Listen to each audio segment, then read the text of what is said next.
Hey all, welcome to your lesson on consciousness and sleep. We're going to start off by talking about what is consciousness and what are some aspects of it. So consciousness is our subjective awareness of ourselves and our environment. Our conscious awareness is one part of the dual processing of our two-track minds. Although much of our information processing is conscious, more is unconscious and automatic, happening outside of our awareness.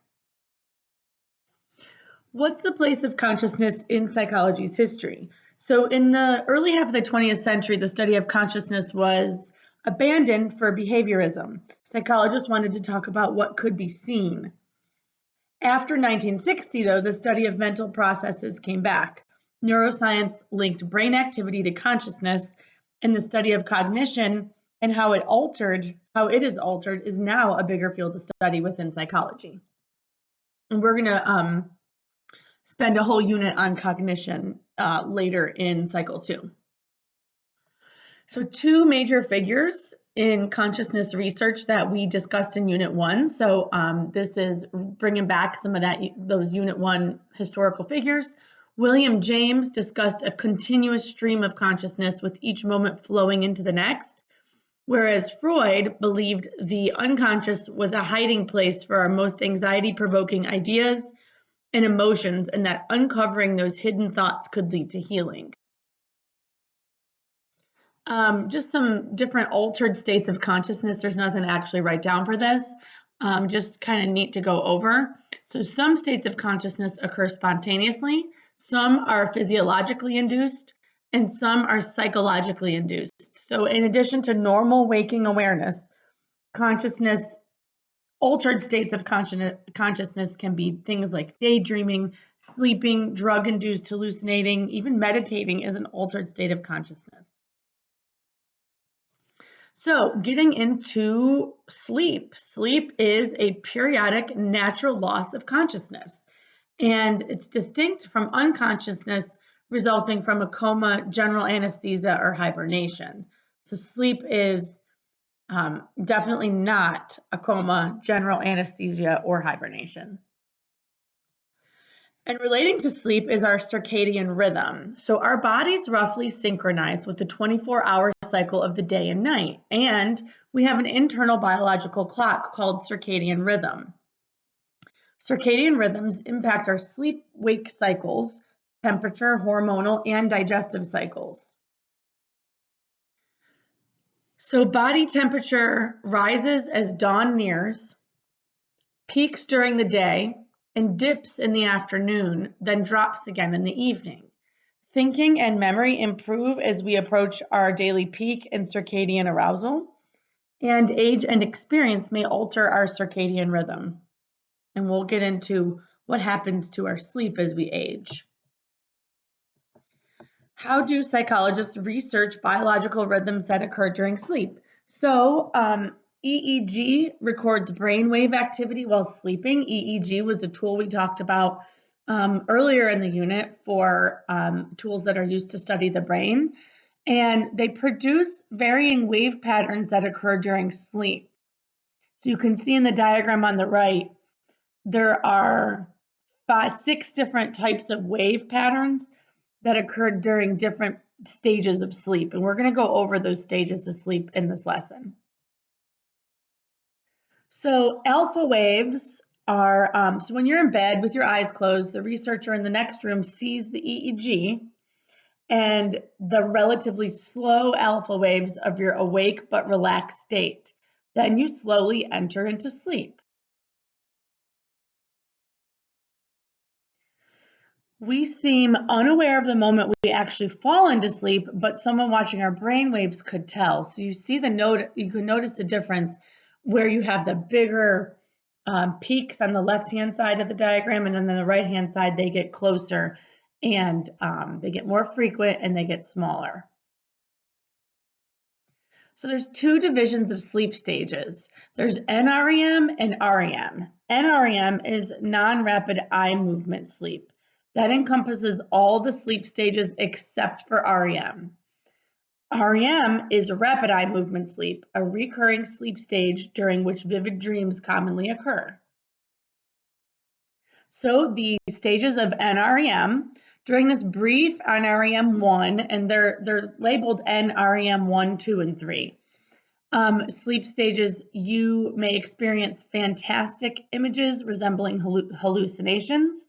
So that is, if you're looking at the right-hand diagram, we have our waking waves, then we have waking alpha waves, that's where you're falling into sleep, and then NREM 1, where you might experience fantastic images, you might have a sensation of falling or floating weightlessly.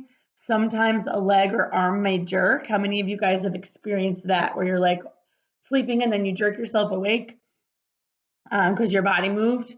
And then these hypnagogic sensations may later be incorporated into your memories. NREM2, you then relax more deeply and begin about 20 minutes of NREM2 sleep with its periodic sleep spindles, which are bursts of rapid rhythmic brainwave activity.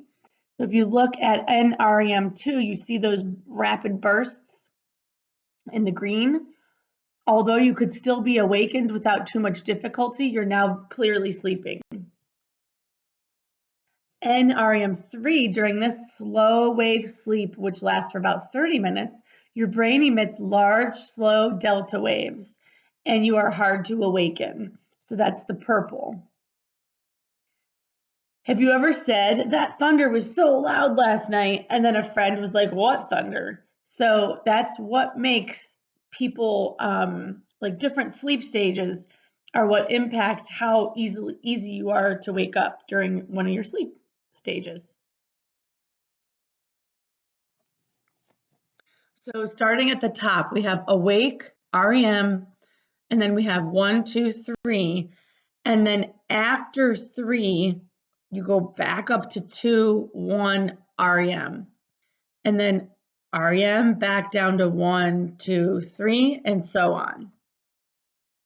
Going back to that, common mistake is to believe that REM comes after NREM3. It does not. REM does not come after NREM3. REM comes after you have NREM3, and then you're going back up to NREM2, and then back up to REM. So getting more into REM. REM, we have already said, is rapid eye movement sleep, and it's a recurring sleep stage during which very vivid dreams commonly occur.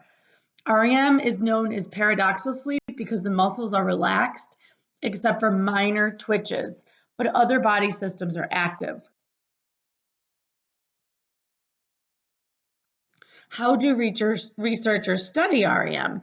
So using an EEG, that same tool, researchers were able to see that the sleeper's eyes moved rapidly from left to right when emitting rapid sawtooth brainwaves. So you can see the eye movements are mapped, and then underneath, the muscle tension is mapped as well.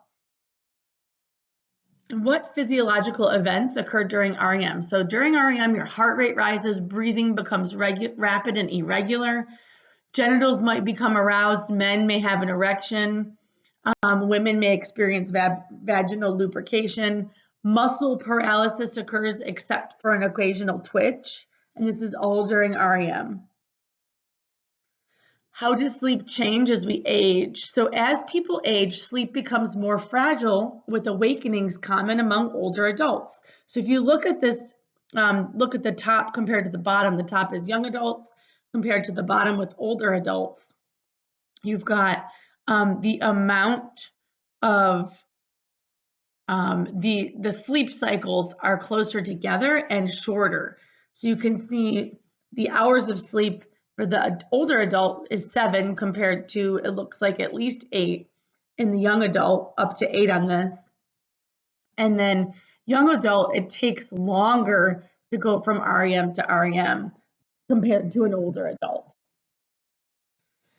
How do biology and environment interact in our sleep patterns? So we're going back to genetics and heredity.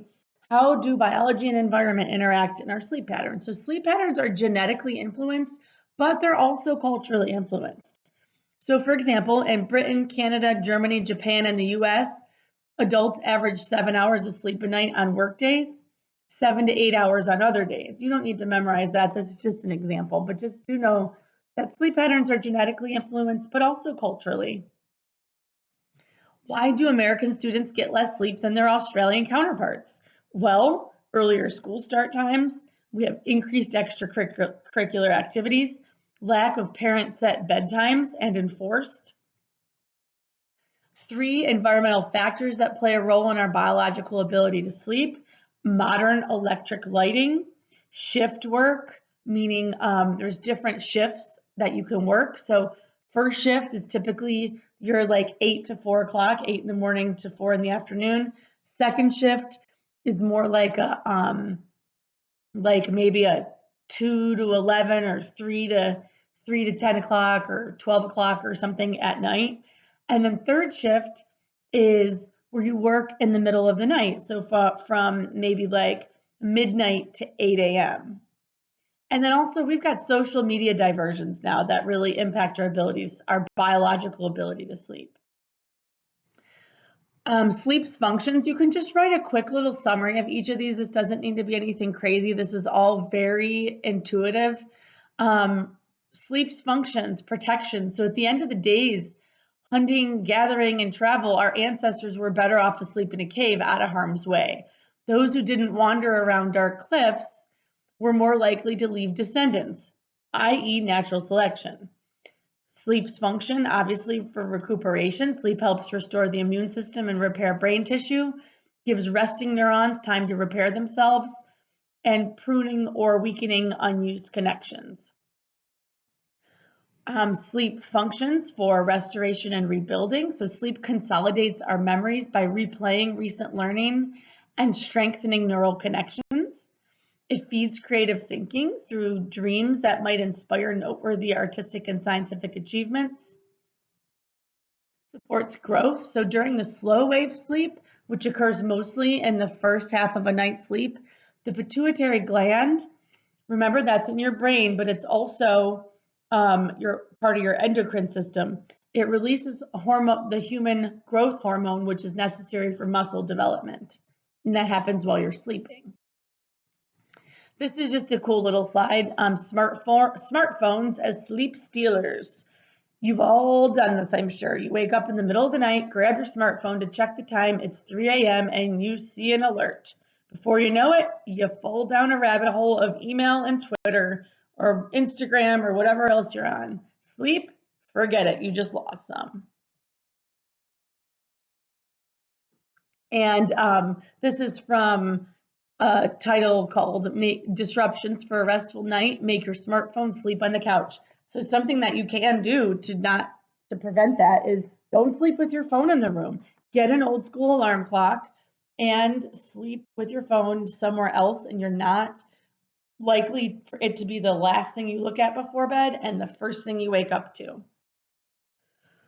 So for this, how sleep deprivation impacts us, just write a summary, just a short summary in your notes on this.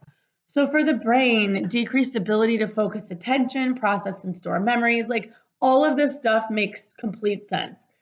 Heart, increased risk of blood pressure.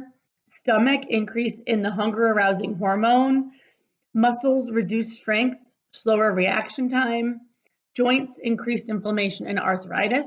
Fat cells, increased production, greater risk of obesity. And immune system, decreased production of immune cells. You really do. That's why when you're sick, everybody's like, oh, you need to get your rest. That's why. And I put this into your notes as well, so you don't have to write anything down. I'm going to go over each of these in the lesson, but this is a really good chart to refer back to. And feel free to take notes off to the side if you feel like you want to add anything with anything I say in the next few slides. So insomnia, about 1 in 10 adults and 1 in 4 older adults complain of insomnia. That's what insomnia is: persistent problems in either falling or staying asleep. And insomnia tends to become worse when we worry about it. So like the more you feed it, the worse that insomnia gets. And the result with insomnia is tiredness and increased risk of depression. And again, as we age, awakening occasionally during the night becomes the norm, but not something to fret over or treat with medication. So just know that, like, as you get older, waking up occasionally is normal.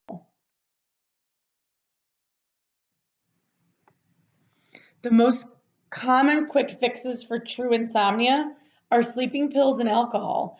And these are common quick fixes. These are not like prescribed fixes. These are things people do to self-medicate to be able to sleep. And those can aggravate the problem, reducing REM sleep and leaving the person feeling terrible the next day. Such drugs can also lead to tolerance, which we're going to talk about in the next lesson when we talk about drugs and the impact of drugs on the brain. But tolerance is a state in which increasing doses are needed to produce the same effect. All right, the next one is narcolepsy.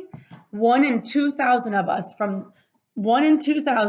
have sudden attacks of overwhelming sleepiness, usually lasting less than 5 minutes. Narcolepsy attacks can occur at the most inopportune times, often triggered by strong emotions. And in severe cases, the person collapses directly into a brief period of REM with loss of muscle tension, which is crazy. Sleep apnea. About 1 in 20 people have sleep apnea. It's very common. And intermittently stop breathing during sleep. After an airless minute or so, decreased blood oxygen arouses them enough to snort in air for a few seconds in a process that repeats hundreds of times each night, depriving them of slow wave sleep. They don't recall these episodes the next day, but often wake up feeling tired. Both of my parents have sleep apnea, and they sleep with these machines called a CPAP. They look like little aliens.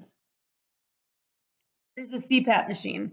So what's possible? This is a possibility for treatment, and it's a continuous positive airway pressure. That's what CPAP means, and it applies just mild air pressure to keep the airways open, and it just allows you to have a really good night's sleep without the use of any kind of like medications or anything. It's really funny to see my parents wearing these.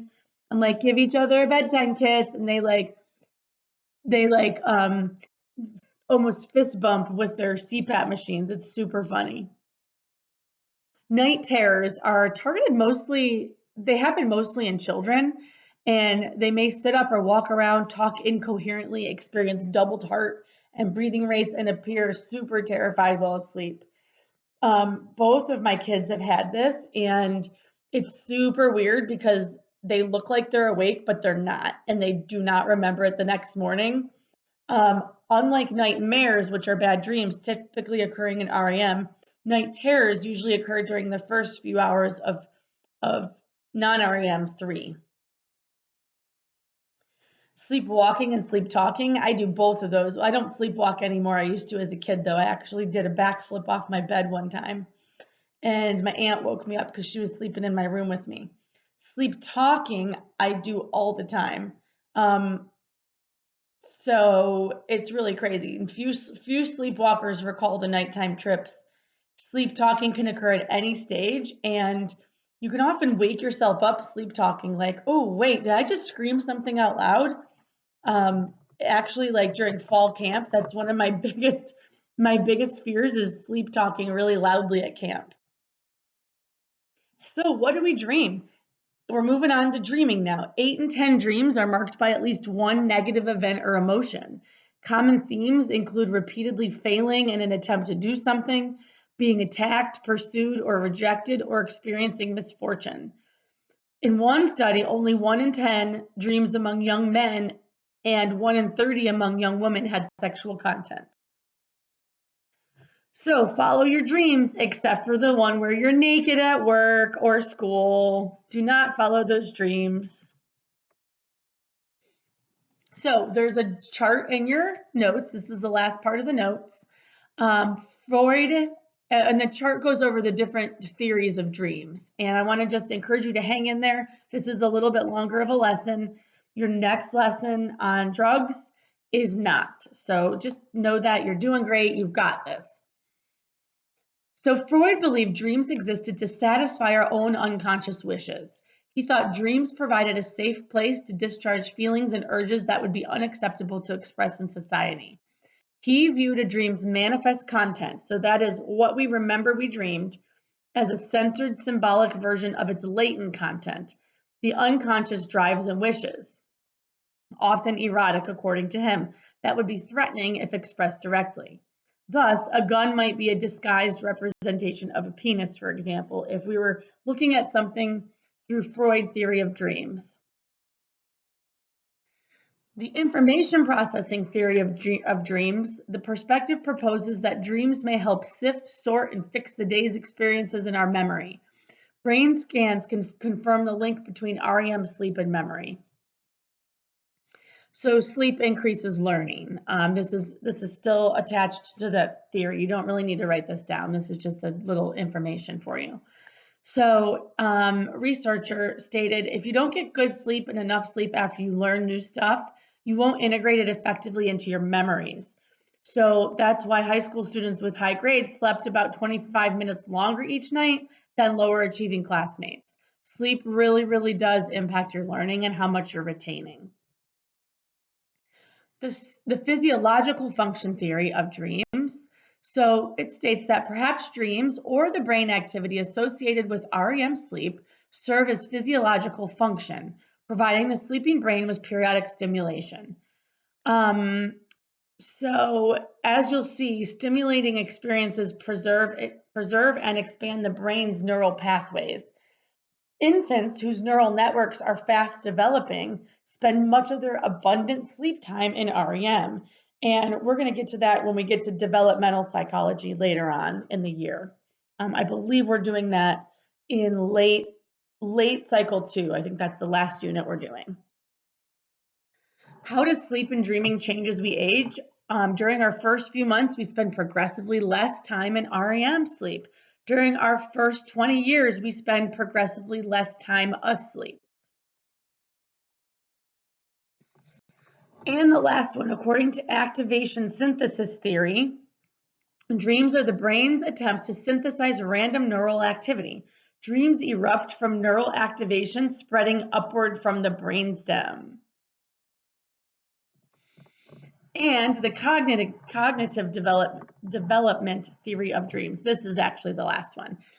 Some dream researchers prefer to see dreams as part of brain maturation and cognitive development.